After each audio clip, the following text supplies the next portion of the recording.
le texte de la Déclaration Nostra Aetate, c'est un texte du Concile Vatican II qui a été promulgué en 1965. C'est un texte dans lequel l'Église dit quelle est sa relation avec le peuple juif. Et aujourd'hui, cette année, on fête les 60 ans de ce texte très important pour le renouvellement des relations entre juifs et chrétiens.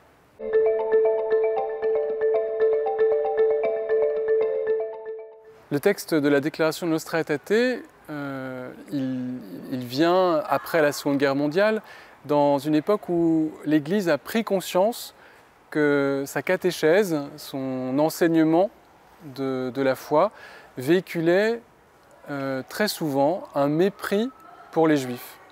Et donc il y a la volonté du pape Jean XXIII de redire de façon positive quel est le lien entre l'Église et le peuple juif.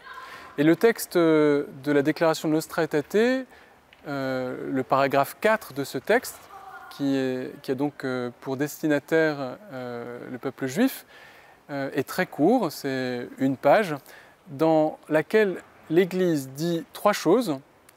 La première, c'est qu'il y a un lien spirituel entre l'Église et le peuple juif. La deuxième chose, c'est que l'alliance entre Dieu et le peuple juif, à l'écoute de l'enseignement de saint Paul, est toujours actuelle, que cette alliance n'a pas été révoquée. Et troisième chose, comme en constat, comme en conséquence de ces deux points, l'Église dit que l'accusation traditionnelle de déicide contre le peuple juif n'a pas de fondement, et donc le peuple juif est disculpé dans sa totalité de cette accusation de déicide qui a fait tant de mal dans l'histoire. Et deuxième chose, l'Église dit très clairement qu'elle s'engage à lutter contre toute forme d'antisémitisme.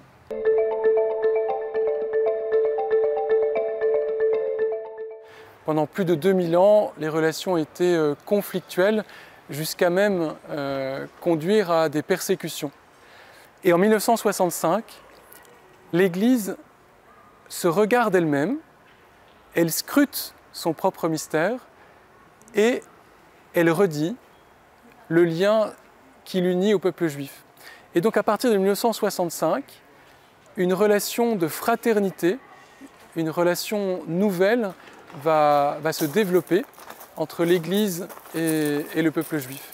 Et dans ces 60 années, entre 1965 et aujourd'hui, des choses incroyables, des rencontres, des manifestations, des événements vont ponctuer cette histoire fraternelle. Et on pense aux gestes magnifiques de Jean-Paul II, de Benoît XVI, de François, quand ils vont visiter la synagogue de Rome, quand les papes se rendent au mur occidental à Jérusalem.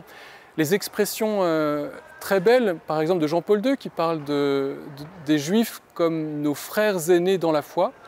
Bref, la relation n'a cessé de s'approfondir jusqu'à ce que, en 2015, pour le 50e anniversaire de la Déclaration Nostra Aetate, plusieurs communautés juives écrivent des textes, s'adressent à l'Église pour reconnaître d'abord la sincérité du chemin parcouru par l'Église et pour reconnaître eux aussi que nous étions maintenant dans une relation fraternelle, sincère, qui ouvre un avenir plein d'espérance.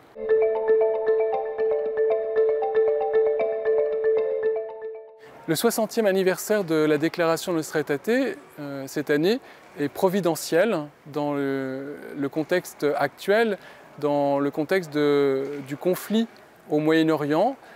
Pourquoi? Parce que pour les chrétiens, cet anniversaire leur permet peut-être, je l'espère, de prendre connaissance de ce texte de Nostra Aetate, d'entendre que l'Église enseigne qu'elle a un lien spirituel unique avec le peuple juif, que l'alliance entre Dieu et le peuple juif n'a pas été révoquée, et que les Juifs, pour nous, chrétiens, ce sont nos frères aînés dans la foi, ce sont nos frères les plus proches. Un chrétien est appelé à entrer en relation fraternelle avec tout homme, mais l'Église reconnaît que la relation fraternelle avec les Juifs est unique.